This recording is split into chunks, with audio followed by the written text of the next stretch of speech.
talking to you today, sales chickens. Get your questions answered by Deb and Jen. Deb and Jen are at it again. Hey everyone, welcome to the Deb and Jen Show. I'm Coach Deb, and Coach Jen got pulled away with a family emergency, so she will be rejoining us next time.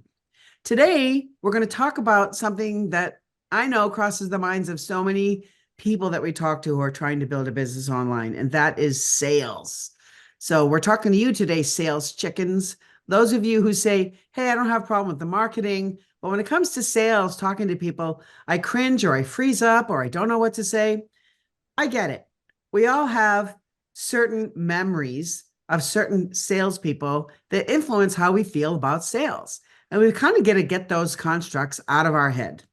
For example, when I was a teenager and going to get my first bra in a department store where they had the curtains in the dressing rooms, I had selected a few bras that I thought I might like and went into the dressing room. And when I was naked, I hear the curtain open whoosh, and the sales lady say, need any help in here? And I freaked and covered myself up and I was like, no. And that was one of my first experiences of a salesperson. And we all have these. It's like buying a car from somebody we didn't like, or any salesperson that we cringed. And we still may have these experiences today. The important thing here is to know that doesn't have to be you. You get to be the kind of salesperson that you want to be. But you can't have a growing business without sales. And you can't just hope you post something online and you make money while you sleep. You got to be visible. You got to have conversations, and you have to know how to enroll people into your programs. Like Marisa Murgatroyd famously says, you can't sell to people while you're asleep until you know how to sell while you're awake. I also have another story that adds to my repertoire of icky sales. And that was literally buying a used car once. I was young, in my 20s, and I fell for the car that this guy was trying to sell me. I didn't want it. I didn't like it. I test drove it, and then I wanted to move on. But oh no, he convinced me to buy it, and I did. And I was full of remorse, full of resentment that this guy had sold it to me. And I had to get one of my closest friends who could stand up more than I could and go back and insist that he rip up the agreement and take the car back, which he did. But alas, I have another example of icky sales. So my question to you, sales chickens, let's just be nice and fun about it and call ourselves sales chickens. What has informed your fear around selling? Like, why are you afraid to sell? What are you thinking might happen? Is it how you'll be perceived? Is it you don't like selling? You're not sure what selling is? These are all legitimate questions. And so when I work with clients around sales, I try to help them see that what they're really doing is serving. Their offer is a service to those who need it. And I want you to think about this too. What do you provide to people to help them overcome their fears, their problems, their struggles, their issues, whatever it is? You know, as an expert in your area, that what you do can help them make the leap to overcome whatever hurdle they're struggling with and get to the other side of that and be free and transcended, more capable, thinner, whatever the goal is. You can help them do that. So you're in service to them. So one thing I want you to think about is when it comes to sales and talking to people, you're really looking, who can I serve? Who really needs what I have? And if you take that a step further, you could almost say, you know, so many people out there are really craving for a solution to this dilemma, the dilemma that I solve. To withhold myself from the marketplace, from letting them see me and know that I exist, is a disservice. In fact, I'd go so far as to call it selfish. When we have something that can help people, why would we hide it in our own room under a bushel, as scripture says? You know, we want to be out there helping people, serving people. Every single client I have will admit that that's their number one priority. Sure, they want to make money in their business, but they want to be of service. They want to help change lives. So if that's you, and you want to help change lives, then I have a couple of suggestions for you. First, a lot of what people, a big reason why people don't like to sell is they're afraid they're going to fail. Something will go wrong. The people won't buy. People won't like them. They won't like themselves. And so I have some good news and bad news around this. And here's the bad news, I guess, but I call it good news. Failure is the key to your success. I want you to write that down. Seriously, failure is the key to your success. We cannot win unless we're willing to fail. There's nobody, no athlete, no business person, nobody, no NFL player, no sports champions that didn't fail before they were a success. And in fact, I was watching this tennis documentary not that long ago, and they were highlighting the elite tennis players, interviewing them, showing them at tournaments and so on. And this one woman said, tennis is a lonely sport because you fail more than you win. If you go to a Grand Slam championship and you're going to fail, and there's only one winner at the end. In other words, everyone fails except one person in the end. Even if you've won all your matches along the way, if you don't win that last one, you could see it as a failure. So a lot of mind work goes on from sports psychologists around how to reframe that. It's a stepping stone to winning. So if you want to write that note down, failure is a stepping stone to winning. Now, I don't want to suggest that when you don't make a sale or it doesn't go well or you lost your words or whatever happens, excuse me, that it's a failure. But maybe it didn't hit the mark in the way that you had hoped. And you might want to call it a failure. It's not really a failure. And that's like, oh, I'm a failure. No. It's maybe something that didn't go according to plan, and that's okay. It's a stepping stone to your next success. Excuse me. Just take a drink of water here. All right. Failures are a stepping stone to your success. Here's what you can do to prep for your next sales call, or what we might call a discovery call, or you're thinking about talking to someone at a networking event, but ooh, you got the jitters, you're a sales chicken, you're a talking chicken, whatever it is.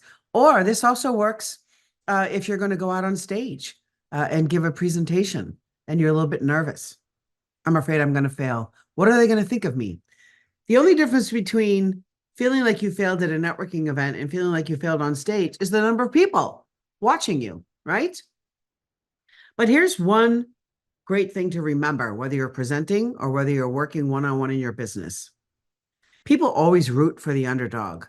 People want us to win. They want us to do well, right? Because they're giving us their time. They want us to do well. So first things first, you want to get into state. You want to remind yourself, I'm here to serve. I'm here to make someone's life better. I'm here to help them get over a hurdle they may have struggled with for a long time so they can do X, Y, Z, so they can have the future that they imagined. So you remind yourself of that. You spend a few moments realizing that you're here to serve. And I would even go so far as to suggest that you have for yourself, if you're particularly burdened by the idea of talking to people about what you do, of sharing your offers, that you write yourself what I call a sales credo. And a sales credo simply means it's a statement of how you view sales now. Now that you've reframed sales as service, what might you put in your own sales credo? I'll give you that as an assignment, a bit of homework, because honestly, it will help you. I had a client once who could not get on the phone because she was so afraid of what people would think of her and of people saying no.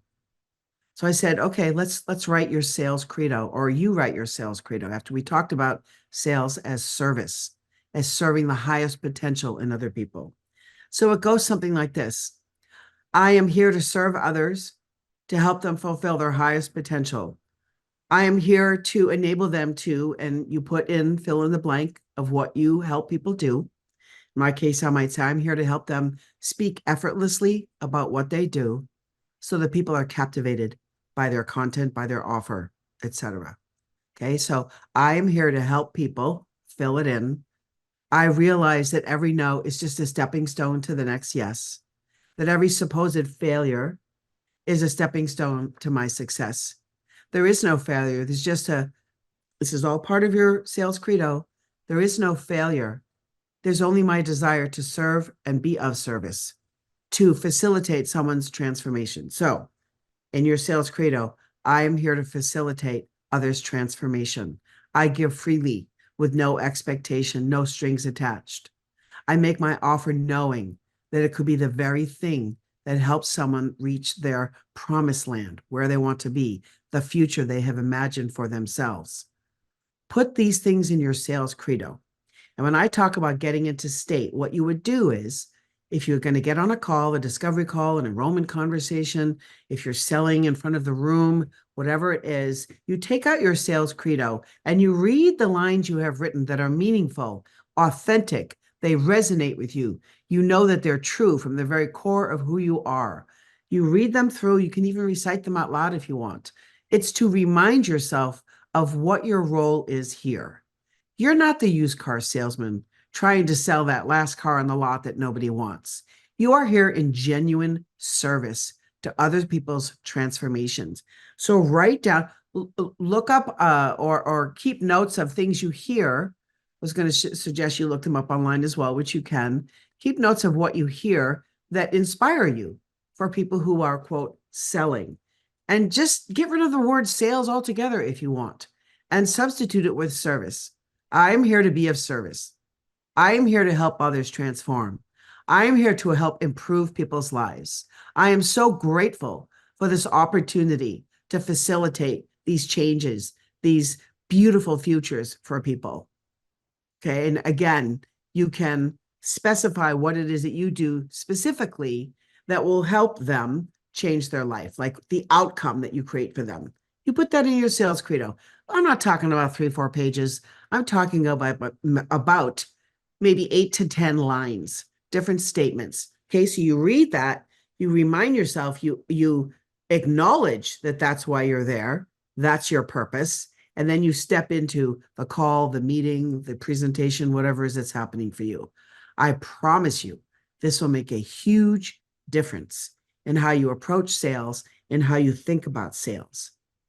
There's no performer that hasn't fallen down, gotten injured, got taken out of the game, but they come back. And do you know why they come back? Because they have such a strong love for what they do, a strong desire to be the best that they can be. And so, as someone who owns a business, do you have the same desire? Do you have a desire to be the best that you can be? I believe we all have a native desire within that keeps egging us on to up-level, improve, expand, amplify, learn more, keep expressing, and learn more. You can't learn more if you don't step out and start. We can't get better at service, unless we're out there doing it. And then we work with a coach or an accountability partner who can help us see what we can't see. So the next time we step out, we do it even better. And whether it's incrementally or a big burst overnight, we will improve. Why? Because we're putting forth the effort. If you hold back, stay in your office where you feel safe and comfortable, you cannot improve because you will be stuck in your comfort zone. I encourage you 100%, take the risks. Every dancer, every tennis player, every singer has built a career of taking risks, of stepping outside of their comfort zone where, it may feel a little scary, but they go anyway because they know that's where the real growth occurs, outside our comfort zone. So if you've been a sales chicken and you've been reluctant to get out there and make offers, reframe the whole thing. You're not the lady in the bra store whipping aside the curtain and go, so which one of these do you want? No, you have a genuine heart of service and you're here to help people make a transformation. Are there tips and strategies and tools to help them get over their own mindset, their own blocks? Sure. But first, you have to get over yours, right? We have to get over what's stopping us from taking risks and stepping out. And so I'd encourage you to think about that. You could journal, what am I afraid of? And then ask the question, what's the worst thing that could happen? Okay, they'll laugh at me. What's the worst thing that could happen there? Well, I'll start to feel bad at myself. Okay, next question. What can you do about that to shift that? What can you learn from this experience? Where can you get coaching or training to up-level your skills? Because it's all about learning. It's all about the growth curve and having what we call a growth mindset, which means I know, I know there's a lot I don't know. I know I'm not perfect, but I am willing to learn. I am willing to grow. I know that I wasn't instilled with everything from birth, that this has been a process of growth. And guess what? The best teacher for growth is action. When we take action, we give ourselves the opportunity to grow and learn, observe, amplify, expand. Our expression becomes grander, how we talk to people, how we present ourselves, what we feel deeply about their transformation. That's all felt when we're talking to people.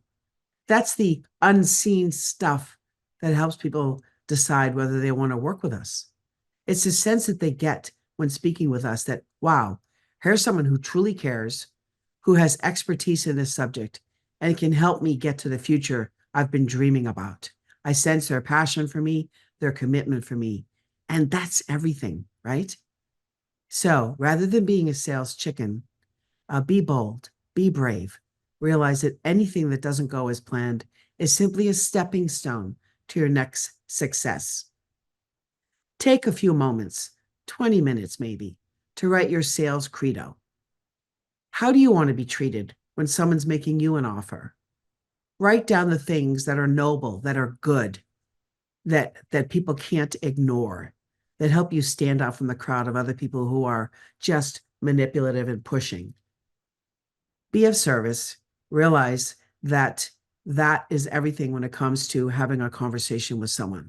Listening, empathy, being of service, all of that will lead people to want to work with you. Get into state. Write your sales credo, step 1. Step 2, get into state, reviewing your sales credo, reminding yourself that you're here to serve. 3, be a good listener, show empathy, and genuinely be interested in the other person's success. Those 3 things will go a long way to help you from being a sales chicken to I didn't come up with another name. Sales chicken to let's see, what's braver than a chicken? A sales lion, a sales tiger, somebody who's willing to go out there and roar. That's you. Okay, everyone. That's it for today. I hope it's been helpful for you to realize that you can do this and that failures or lack of success in any given moment is not going to kill you. In fact, it gets you closer to the next success. Every great entrepreneur, athlete, performer has built their career on stepping stones of quote unquote failure, of missing the mark. And each time they improve a little bit more and improve a little bit more. They practice, they rehearse. So why as business people don't we? I encourage you to. All right, that's all for today. And I look forward to hearing you roar in the future. I'm Coach Deb. You can catch us every Thursday at 11 a.m. Pacific. If for some reason we need to take a week off because of conflicts or speaking engagements that we have, we'll let you know at our website, thedebandjenshow.com. Thanks, everyone. See you later.